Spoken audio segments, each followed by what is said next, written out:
रात्रि क्लास चल रहा था 23/7/1967। दूसरे पेज के मध्य हाथ से थोड़ा ऊपर बात चल रही थी। बाप कहते हैं, मैंने ये ब्राह्मण धर्म, सूर्यवंशी और चंद्रवंशी धर्म स्थापन किया हुआ है और इसमें अबलाओं के ऊपर अत्याचार असुरों के बहुत होते हैं, क्योंकि आधा कल्प के विकार के लिए हिरे हुए हैं। उसको छोड़ना कोई मासिक घर थोड़े ही है। और फिर ऐसी योग की यात्रा तो कोई ने सिखाई नहीं है।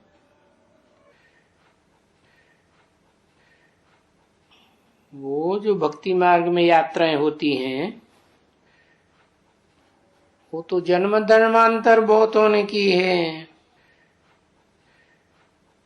चाहे मुसलमान यात्रा करते हो काबा की, चाहे कोई भी धर्म वाले हो, हिंदू करते हो तीर्थ स्थानों की, चारों धाम की यात्रा करते हैं, परंतु वो तो जन्म जन्मांतर करते आए हैं। और ये यात्रा तो एक ही जन्म में कराई जाती है तो ये भी यात्रा, कोई और बात नहीं है। उनकी है जिस्मानी यात्राएं, हमारी है रूहानी यात्राएं। और अनेक प्रकार की भी नहीं है, एक ही प्रकार की यात्रा है। और यात्रा है किस लिए?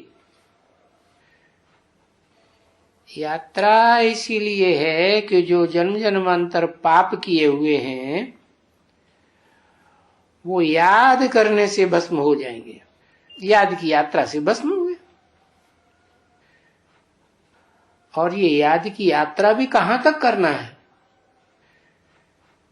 है? जब तक जीना है तब तक पीना है, ये तो ज्ञान की बात हुई। लेकिन जब तक जाना है ठिकाने पर, मुक्ति धाम का ठिकाना है ना, इस देह के बंधन से मुक्त होना। तो जहां तक जाना है मुक्त होकर के मुक्ति धाम में,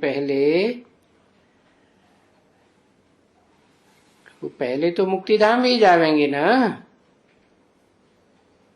बाद में सुखधाम आवेंगे। और हर एक आत्मा को ये यात्रा तो आगे पीछे करनी है। जो पहले मुक्ति धाम जावेंगे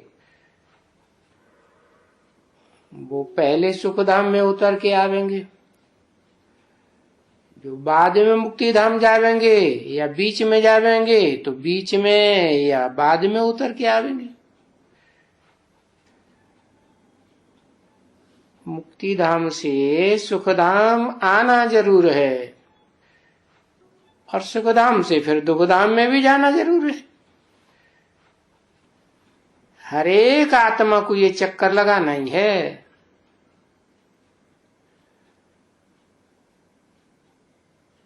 तो बाबा मुक्ति धाम जाने के लिए ये यात्रा बताते हैं। तो अंदर में बाबा बाबा बाबा रटते रहो, मुख से नहीं बोलना है, मन सा जाप करते रहो। मन बुद्धि से याद करते करते आत्मा पवित्र हो करके जाकर के तैयार हो जाएगी। तो फिर और पढ़ेंगे। फिर जब उड़ने की प्रैक्टिस पड़ जाएगी,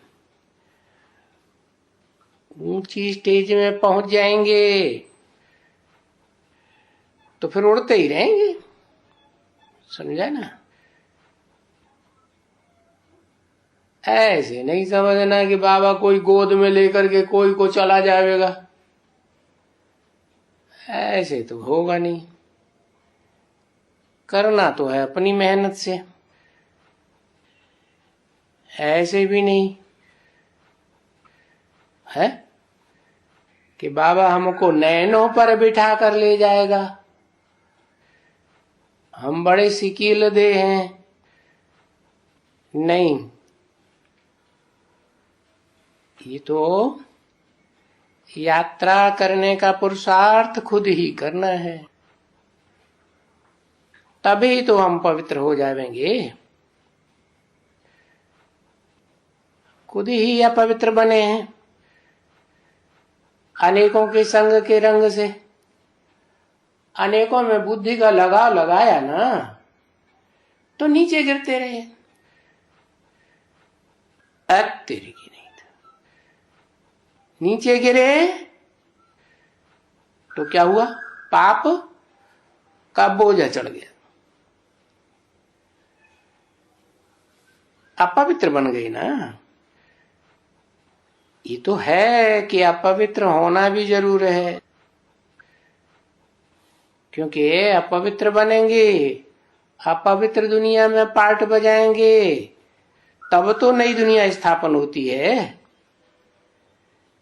ये दुनिया अपवित्र बने ही नहीं, पुरानी दुनिया में दुख ही भोगते रहें, ऐसे तो हो नहीं सकता। ये है ही सुख दुख का खेल। किसी की जिंदगी में सदा सुख बना रहे, सदा दुख बना रहे, ऐसे तो एक जीवन में भी नहीं होता, तो अनेक जीवनों में कैसे होगा। जब सुखधाम था तो नई दुनिया में इन्हें लक्ष्मी नारायण का राज्य था, अभी इन लक्ष्मी नारायण का राज्य नहीं है, क्योंकि उन्होंने तो राजयोग से, राज विद्या से ये राजाई पाई थी। अभी तो प्रजा के ऊपर प्रजातंत्र है, प्रजा का राज्य है। प्रजा वाली आत्माएं पहले कभी राजाई करती रही क्या? उन्होंने कोई पुरुषार्थ किया था क्या? नहीं। तो अंत में भी उनको भी कोट पतलून मिल जाता है। कैसे मिलता है? भगवान बाप देते हैं क्या? नहीं। प्रजा के ऊपर प्रजा का राज्य चलता है, जो है बेकायदे राज्य। तो ये बेकायदे राज्य अभी लक्ष्मी नारायण का नहीं है। भले मंदिरों में जाके उनकी पूजा करते हैं, समझते हैं भगवान भगवती हैं, या भगवान ने इनको मनुष्य से देवता बनाया। और बाप ने तो तुमको अच्छी तरह से समझा दिया है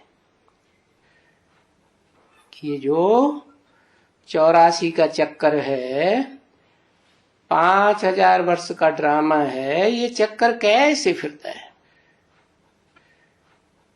अभी तुम बच्चे भी समझते हो, बाबा भी जानते हैं कि इम्यूबल टाइम पर तुमने राज्य लिया था, कल्प कल्प उसी टाइम पर तुम राज्य लेते हो, और कल्प कल्प तुम उसी टाइम पर जब तुम्हें घुमाया था, हर कल्प में उसी टाइम घुमाते हो। तो कितना टाइम तुम्हारा राज्य चलता है जो राजयोग से राज्य लेते हो? बहुत लंबे समय तक राज्य चलता है, और उसमें भी एक्यूरेट राज्य तो आधा कल्प चलता है। फिर कलयुग में आकर के तुमको पराये राज्य में आना पड़ता है। वहां भी तो परायों का भले राज्य चलता है, तो राजाओं का ही राज्य चलता है ना। चलता तो है, परंतु अंतर क्या है? नरक की दुनिया में द्वैतवादी द्वापर युग से लेकर के जो दुनिया शुरू होती है उसमें जो राजाओं का राज्य चलता है और स्वर्ग में जो राजाओं का राज्य चलता है उसमें अंतर क्या है? राजा ही तो दोनों में है। अंतर ये है कि भगवान ने जो राज्य स्थापन किया नई दुनिया का वो अटल अखंड राज्य है, क्योंकि वहां एक की मत पर चलते हैं, एक राजा, एक धर्म, एक भाषा, एक मत, एक कुल, तो एकता रहती है। तुंडे तुंडे मतर भिन्ना होकर नहीं चलते हैं, इसलिए सुख रहता है।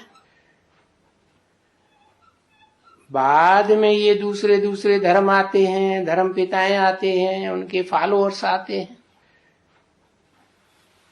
उनके प्रभाव में तुम बच्चे आ जाते हैं। क्यों आ जाते हैं? और भी तो दूसरे दूसरे धर्म वाले हैं जो अपने धर्म के पक्के रहते हैं, वो नहीं किसी के चंबे में आते, अपने धर्म में पक्के रहते हैं। भारतवासी क्यों आ जाते हैं? क्या कारण है? क्योंकि भारत मातृ देश है। दुनिया में इतने देश हैं वो सब मातृ देश नहीं है। माताओं की आदत होती है सुनी सुनाई बातों पर विश्वास कर लेना,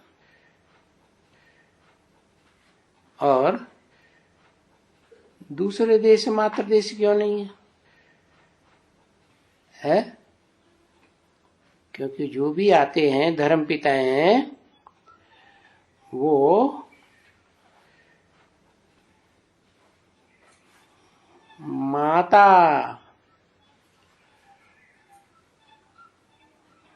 किस में प्रवेश करते हैं? उन्हीं भारत माताओं में प्रवेश करते हैं जो नंबरवार माताएं बनी थी, लेकिन कम कला की माताएं थी क्या, और वो ही पहले कन्वर्ट हो जाती हैं। इसलिए ब्राह्मणों में 9 कुरियां मानी जाती हैं। ब्राह्मण के जो सतयुग त्रेता में आकर के 9 प्रकार के ब्राह्मण बनते, वो देवताएं बनते हैं, उनमें से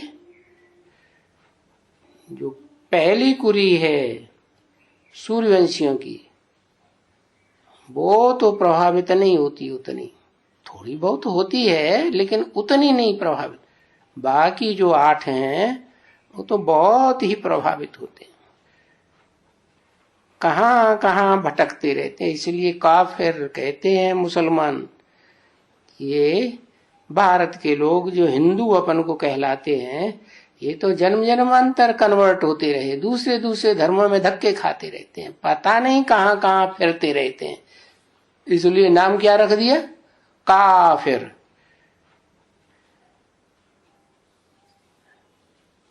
अभी तुमने जो राज्य गंवाया था तुम भारतवासियों ने, अभी तुम ले रहे हो।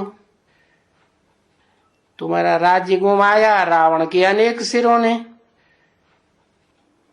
जब अनेक धर्म पिताएं इस सृष्टि पर आ गए तो रावण के राज्य हो गया, अनेक सिरों का राज्य हो गया इस दुनिया में।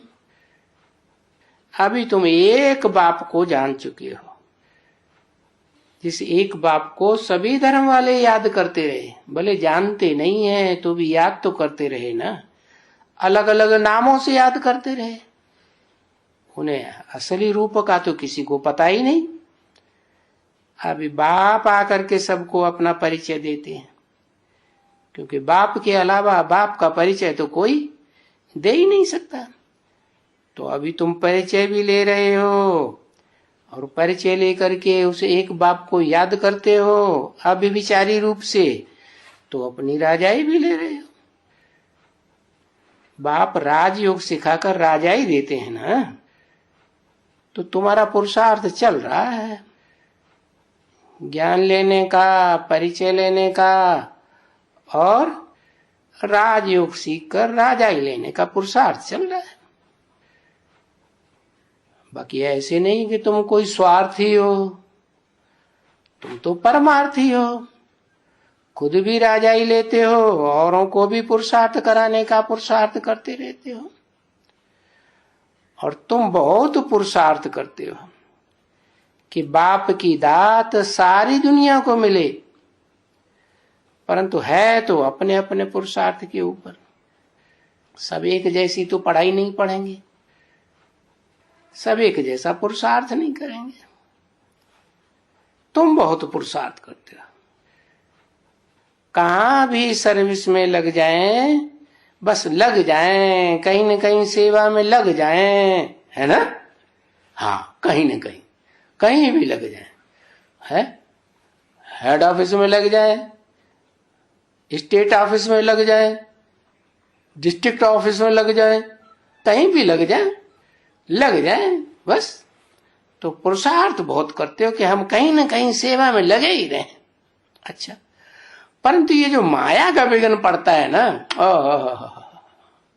ये नहीं छोड़ता कहीं भी, चाहे कहीं ऊंचे से ऊंचे डिपार्टमेंट में चले जाएं, लेकिन माया का विघ्न पीछे पड़ा ही रहता है। इसको भी माया का विघ्न और कर्म बंधन ही कहेंगे ना। माया का विघ्न क्या है? पूर्व जन्मों के किए हुए कर्मों का बंधन है। और माया क्या है? अपनी कमजोरी का नाम है माया। पूर्व जन्म में जो कमजोरियां पकड़ी हैं, वो कमजोरी माया का नाम दे दिया है। और ये जो बंधन पड़े हुए हैं, ये बंधन भी तो विघ्न है ना बच्ची।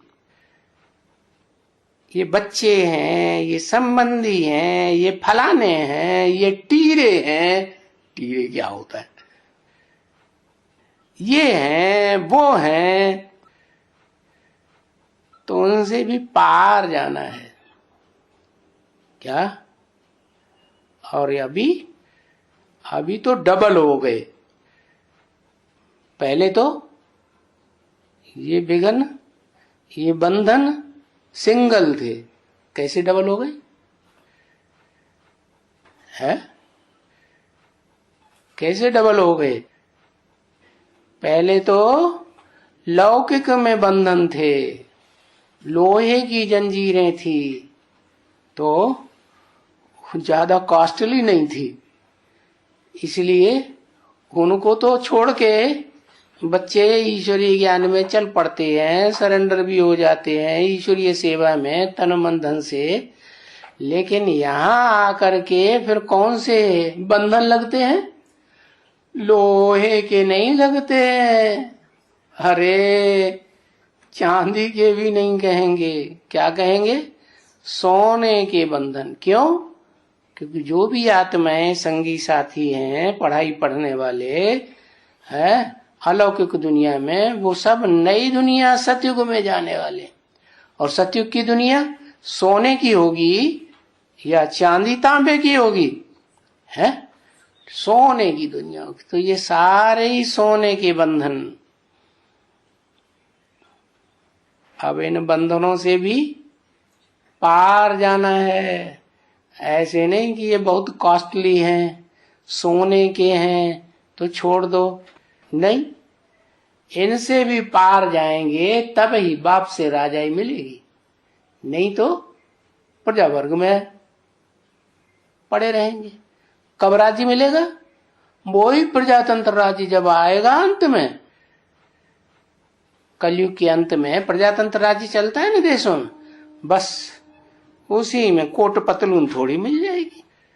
जैसे त्रेता के अंत में 84 की सीढ़ी दिखाई ना, तो त्रेता के अंत में कटी हुई सीढ़ियां दिखाई गई। तो ध्वस्त होने वाली राजाई मिल जाएगी।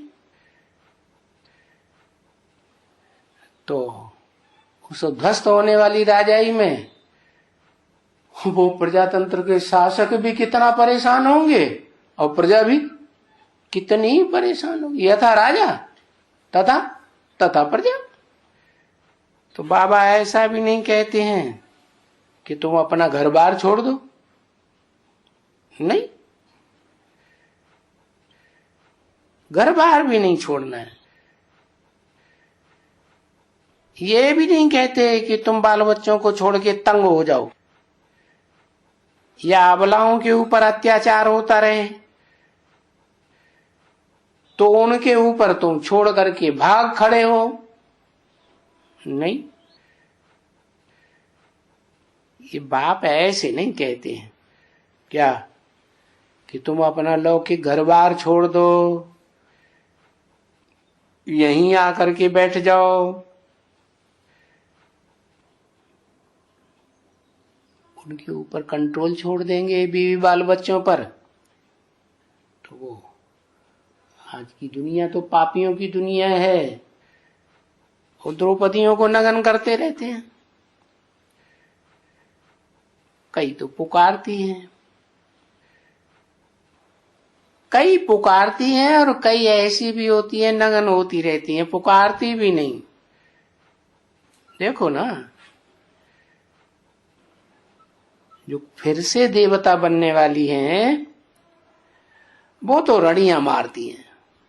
क्या क्या सीढ़ी में दिखाया, हाय शिव बाबा बचाओ।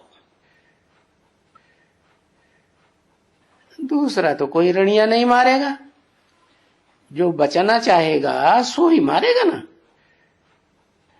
तो कल पहले भी ऐसे ही रड़ी मारी थी, अभी भी ऐसे ही पुकारती हैं जैसे सीढ़ी के चित्र में दिखाया गया है।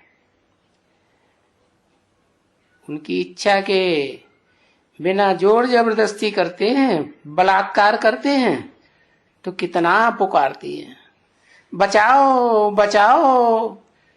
अंदर अंदर से कितना परेशान होती है, बचाओ, नग्न करते हैं। ये बातें तो तुम्हारे लिए बाबा ने पहले ही सीढ़ी में सब दिखाई दी ना, सब अच्छी तरह से दिखाया जाता है, सब समझाया जाता है। और बच्चे तो इन बातों को अच्छी तरह से जान ही चुके हैं। जानने के लिए कोई नई बात तो नहीं है। कल्प कल्प तुम बच्चे जानते रहते हो, दुनिया तो नहीं जानती है। तुम जानते हो कि हमने 84 जन्म कितनी बार लेकर के ये चक्कर लगाया है। अनगिनत बार तुमने ये चक्कर लगाया है सृष्टि का। तो जैसे पहले बाप आए थे, अभी फिर बाप आए हैं, तो तुम्हारी खुशी भी है, खुशी भी बढ़ती है ना। बढ़ते बढ़ते अंत में अतीन्द्रिय सुख में आ जाएंगे, अंदर भासता रहेगा। कितना खुशी आवेगी, बाबा आया हुआ है और हमारे लिए आया हुआ है। दुनिया हाय हाय करके मर रही है, मरेगी, और तुम बच्चे बड़े मौज में रहेंगे। जब घोर कयामत का समय आएगा तब तुम्हें बहुत सुख होगा। तुम्हारी बुद्धि में रहेगा कि बेहद का बाबा आया हुआ है। बेहद का बाबा तो फिर क्या देंगे, बेहद का सुख देंगे ना,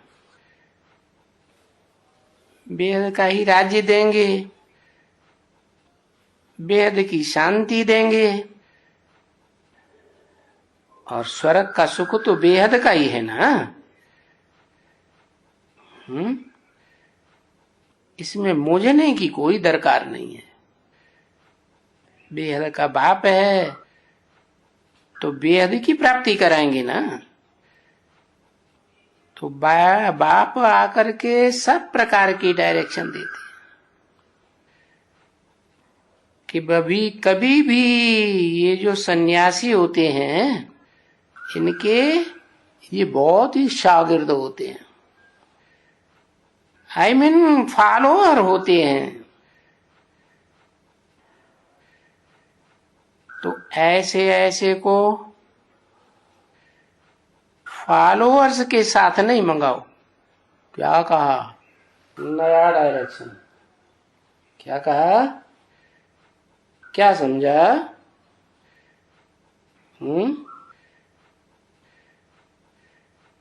जब कोई पार्टी आती है तो किनको साथ नहीं लाना है?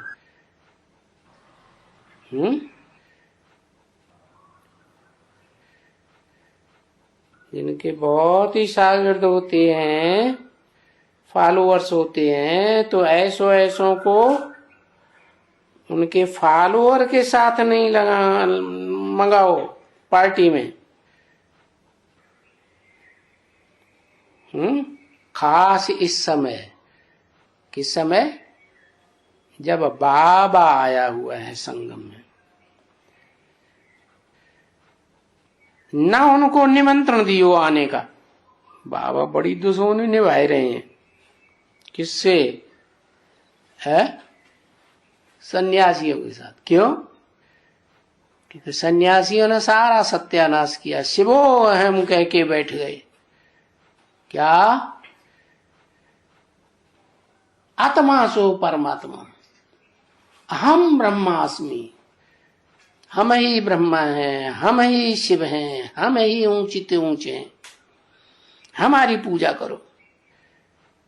बाबा कहते हैं इनको न निमंत्रण दियो, न इनको पार्टी में साथ लाइयो। और जब इनके फॉलोअर्स साथ में हो पार्टी में, तब तो बिल्कुल नहीं लाना है। क्यों नहीं लाना है? क्योंकि वो अपने फॉलोअर्स की बुद्धि घुमाते रहेंगे।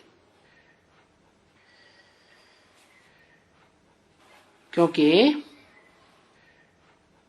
अभी तलक इनको देरी है।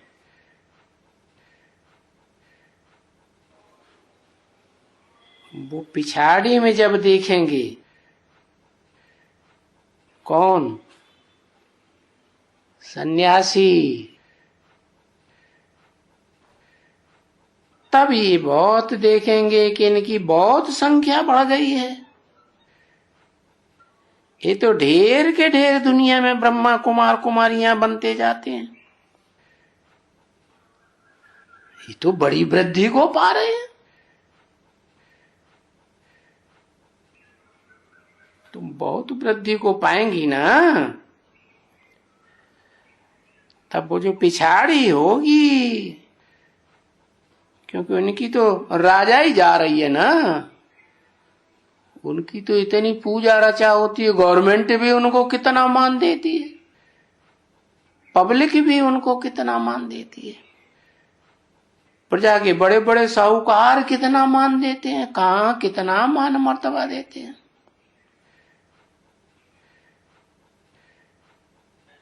तो उनकी तो राजाई छीनी जा रही है।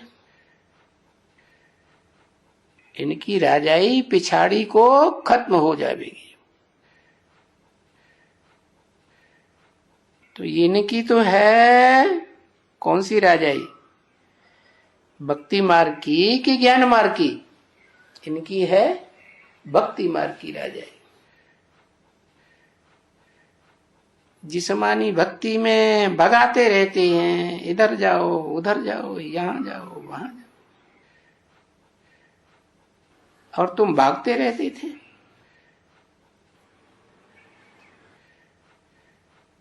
ये राजाएं कौन हैं?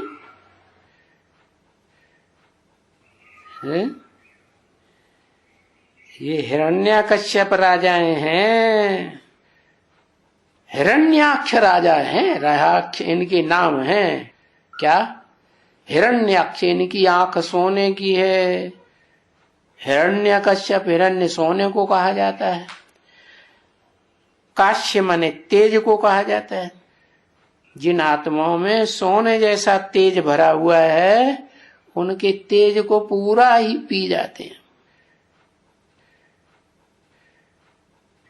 और अपने ऊपर टाइटल लगाते हैं, श्री श्री 108, श्री श्री 1008, फलाना फलाना, क्या क्या टाइटल दिखाते हैं,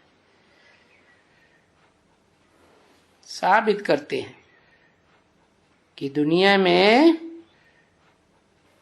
क्या ऐसा श्रेष्ठ संगठन माला जैसा, माला माने संगठन, श्रेष्ठ आत्माओं का संगठन हम स्थापन करने वाले हैं।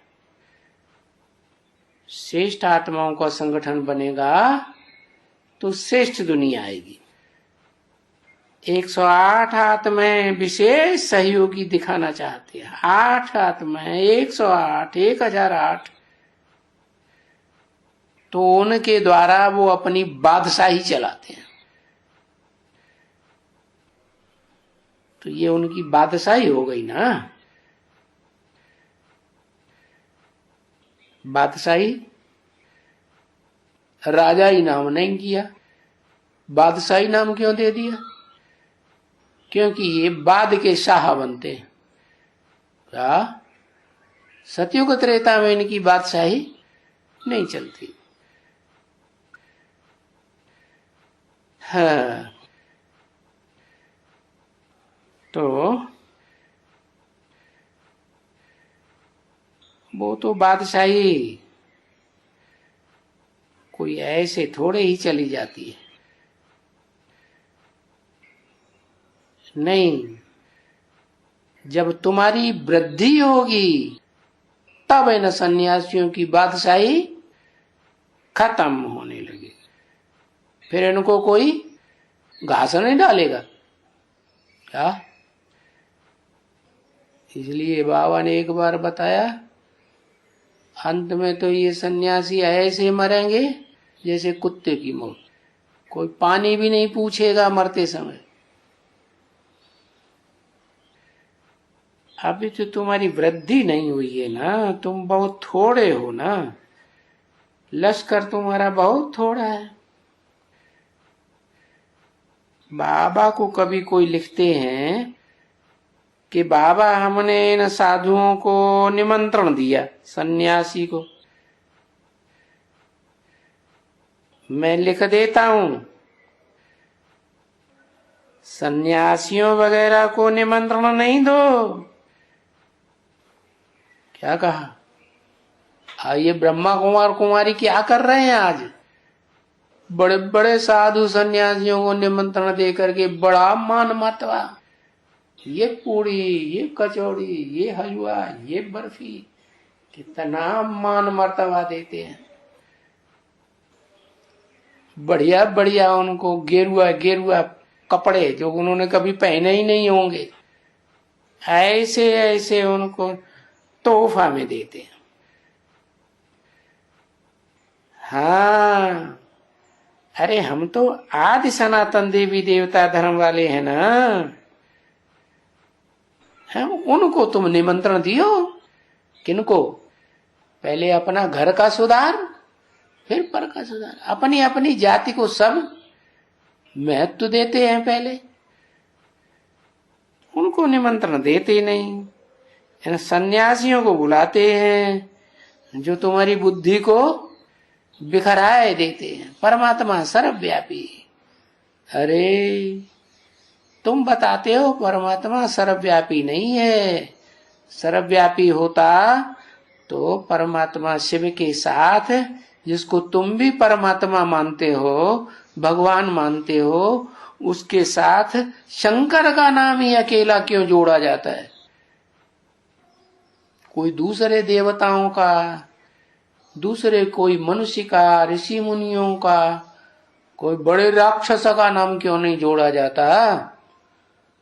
कारण क्या है?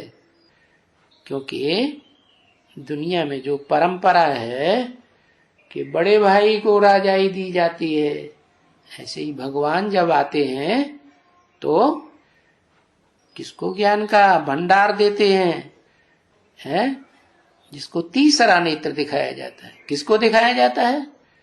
एक शंकर ही है जिसको तीसरा ज्ञान का नेत्र दिखाते हैं। तीसरा नेत्र माने सूर्य नेत्र, दर्शन शक्ति। और दर्शन शक्ति तो सूर्य में ही ज्यादा होती है ना। और गीता में भी लिखा हुआ है, मैं जब आता हूं तो किसको ज्ञान देता हूं? विवाह। किसको? विवस्वान। वैवस्वत को ज्ञान देता हूं, सूर्य को ज्ञान देता हूं। और गायन भी है, रघुकुल शिरोमणि कौन गाया हुआ है? रघु कहा जाता है सूर्य को। रघुकुल शिरोमणि माने रघु के सूर्य के कुल में शिरोमणि बन करके पार्ट बजाने वाली हीरो पार्टधारी आत्मा राम। तो राम राज्य का कितना गायन है संसार में। जैसे कृष्ण वाली आत्मा, त्रिमूर्ति शिव की जो 3 मूर्तियां हैं उनमें ब्रह्मा का पार्ट बजाती, ऐसे ही राम वाली आत्मा शंकर का पार्ट बजाती।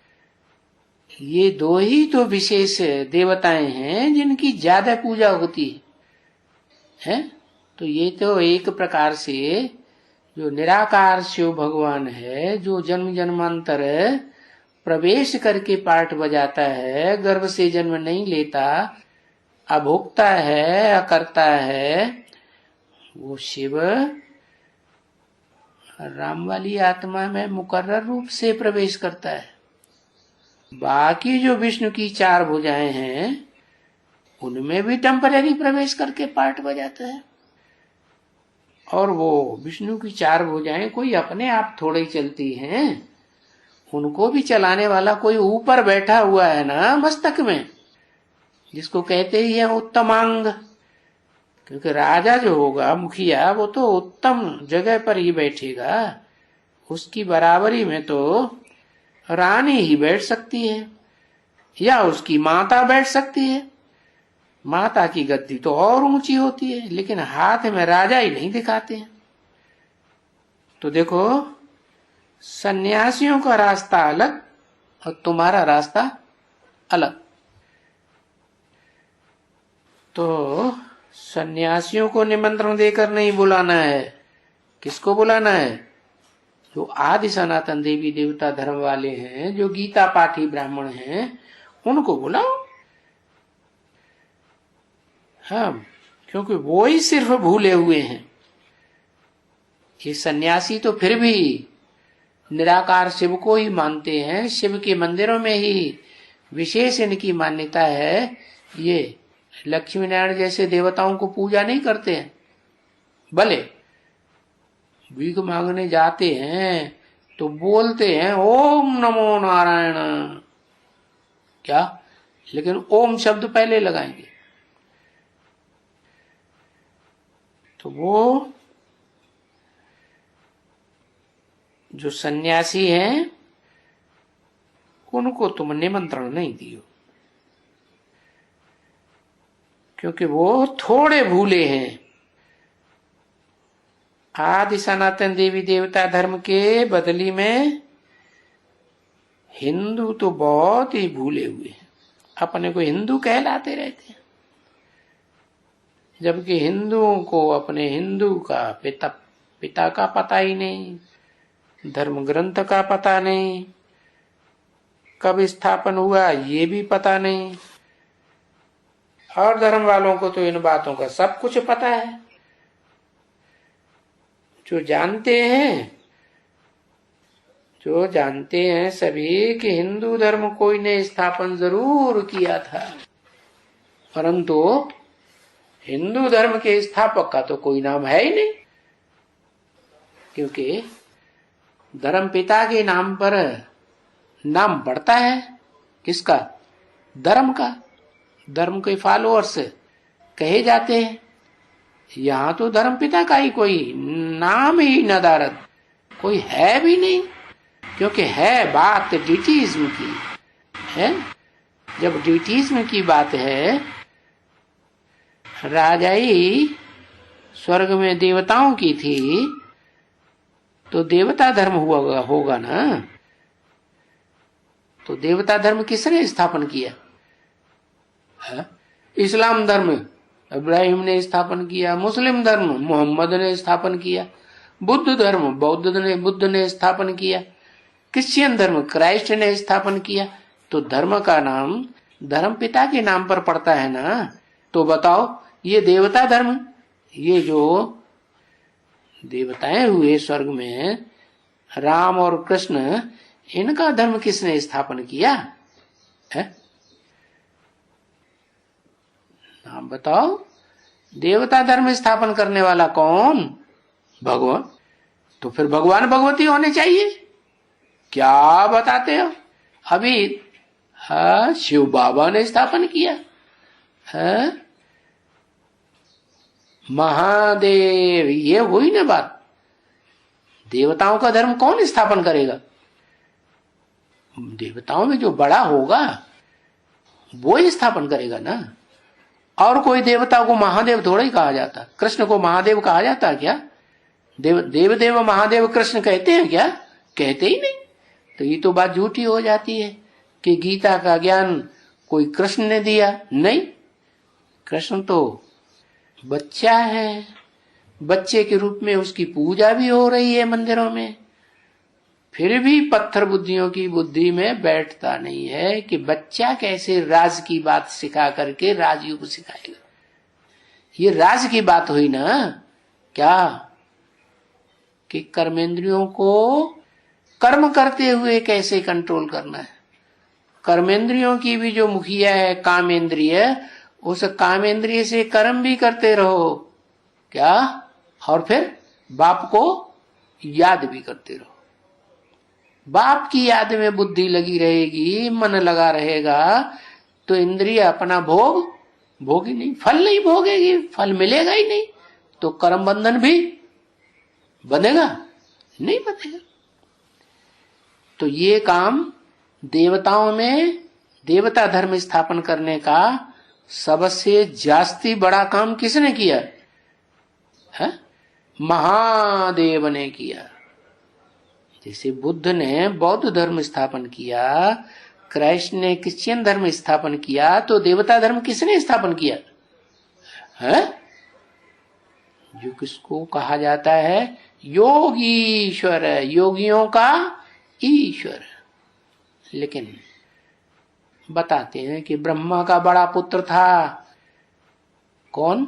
सनत कुमार। बहुत ज्ञानी था, बहुत योगी था, योगियों का ईश्वर उसे कहा जाता है। तो योगियों का ईश्वर एक होगा या दो होंगे? एक ही होगा ना। उन्होंने तो और तीसरा नाम घुसड़ दिया कृष्ण का, राजयोगी। राजा योगियों का। अरे तीन राजाएं कैसे हो जाएंगे? विश्व में जो विश्वनाथ है कहा जाता है वो एक ही होगा, ऐसे योगियों का ईश्वर भी एक ही होगा। तो ये जो नाम दिए हैं धर्मों को, इस्लामिज्म, बौद्धिज्म, क्रिश्चियनिज्म, और इनके धर्म पिताओं के भी नाम दिए हुए हैं। धर्म पिताओं के नाम पर धर्म के नाम पढ़ते हैं, फॉलोअर्स के नाम पढ़ते हैं। भाई तुम कौन से धर्म के हो, क्या हो तुम? हम क्रिश्चियन हैं, माने क्राइस्ट के फॉलोअर। हम बौद्धि हैं, हम बौद्ध माने इसका मतलब बुद्ध के फॉलोअर। तो फिर हिंदू धर्म तो कोई है ही नहीं। कोई स्थापन करने वाला नाम बताए किसने स्थापन किया? इसकी तो कोई डायनेस्टी ही नहीं चली हिंदुओं की। डायनेस्टी है ही नहीं। जो देवी देवताओं में डायनेस्टी चली है, तो ये मनुष्य को देवता बनाने का काम तो भगवान ही आकर करते हैं। भगवान तो निराकार, मनुष्य तो भगवान नहीं हो सकता। तो क्या महादेव मनुष्य नहीं थे? है? अरे जब तक मनुष्य है तब तक उनको कोई नहीं मानेगा भगवान की स्टेज में या महादेव की स्टेज में। मनुष्य जब मन चलाना बंद करे, जैसे गीता में लिखा हुआ है नहीं संन्यस्त संकल्पो योगी भवति कश्चन। जब तक किसी ने संकल्पों का पूरा त्याग नहीं किया, फुल स्टॉप, न अच्छे संकल्प न बुरे संकल्प, तब कहा जाएगा योगी। ये तो आजकल योगी निकले हैं, देह का योग लगवाते रहते हैं, ये टांग उल्टी करो, ये हाथ ऊपर करो, ये नाक में हवा खींचो, ये कान में घुसड़ो, ये क्या क्या बोलते रहते हैं, क्या क्या करते रहते हैं। वह प्रधानमंत्री शिविर लगवाते रहते हैं योगियों का, यो राजयोग शिविर लगेगा प्रगति मैदान में। आहा, अरे अपनी गीता को तो भूल ही गए, कोर्ट में से गीता की शपथ निकालना भी बंद कर दिया। दूसरे धर्म वाले अपने अपने कोर्ट में अपने अपने धर्म ग्रंथ की शपथ दिलवाते हैं। ये हिंदुओं का देखो क्या हाल हो गया। इनके राजाओं का, जो प्रधानमंत्री पद पर राजा बन के बैठे हुए, उनका क्या हाल हो गया, कुछ भी नहीं जानते। और तुम बच्चे सारी सृष्टि के आदि मध्य अंत का ज्ञान जानते हो, और ज्ञान से ही तुम्हारी सदगति होनी है। वो अज्ञानी है तो दुर्गति में जाएंगे। दुर्गति का मतलब सतयुग में ऊंच पद नहीं पाएंगे, त्रेता में ऊंच पद नहीं पाएंगे, द्वापर में भी ऊंच पद नहीं पाएंगे, कलयुग के आदि सतो प्रधान कलयुग में भी ऊंच पद नहीं पाएंगे। अरे सतो प्रधान छोड़ो, सतो सामान्य कलयुग में भी मुगलों का राज्य चला।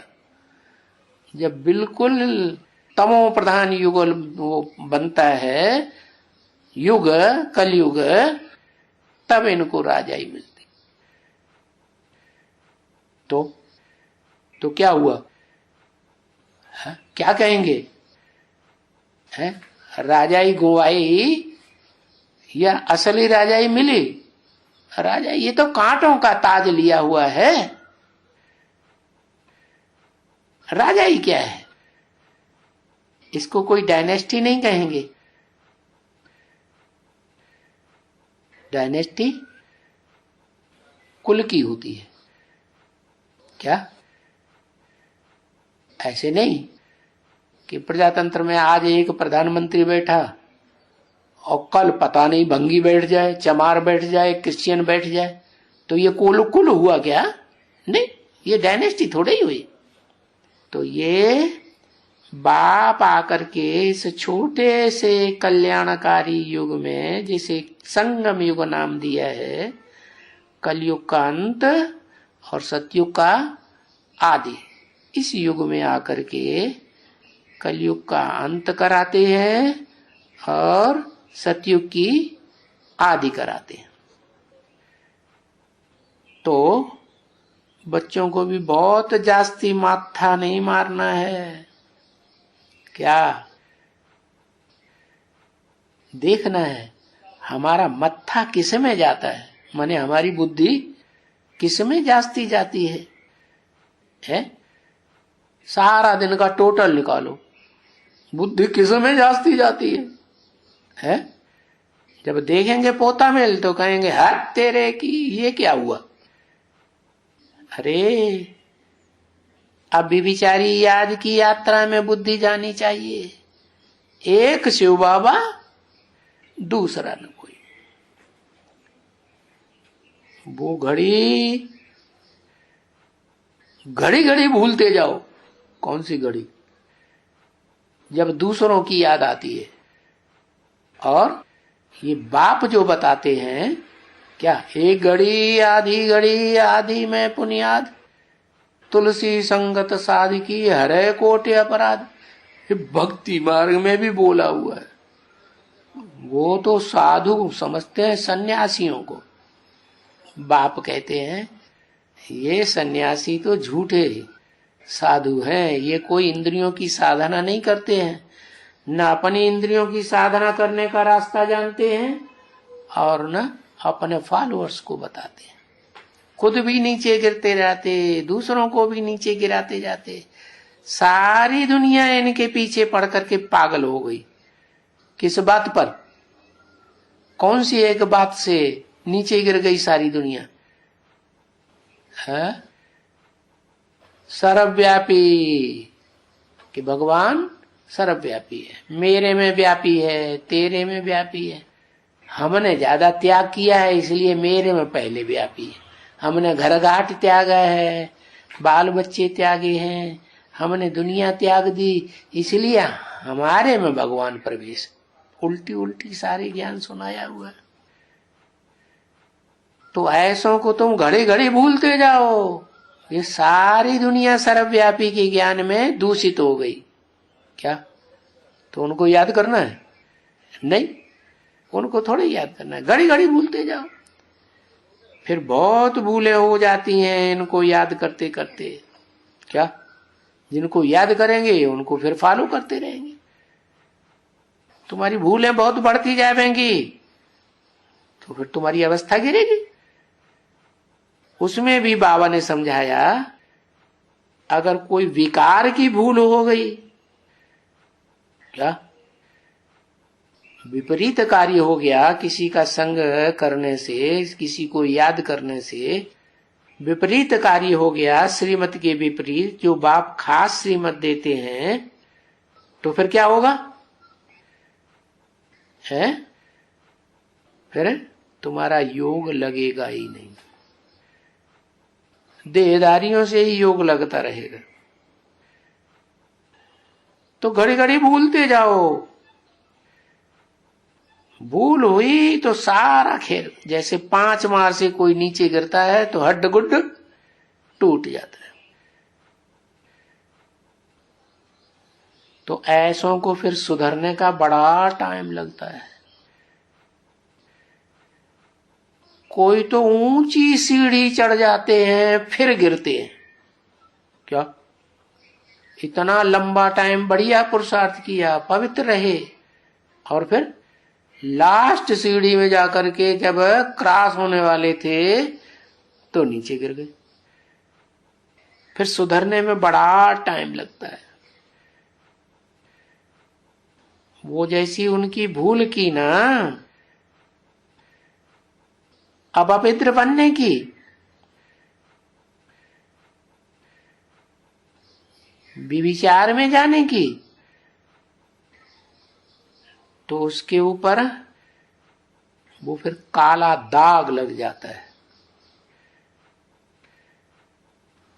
जैसे कोई बहुत साफ कपड़ा हो गया हो, एकदम सफेद भकाभक, और उसमें थोड़ा सा काला धब्बा लग जाए तो कैसा दिखाई पड़ेगा?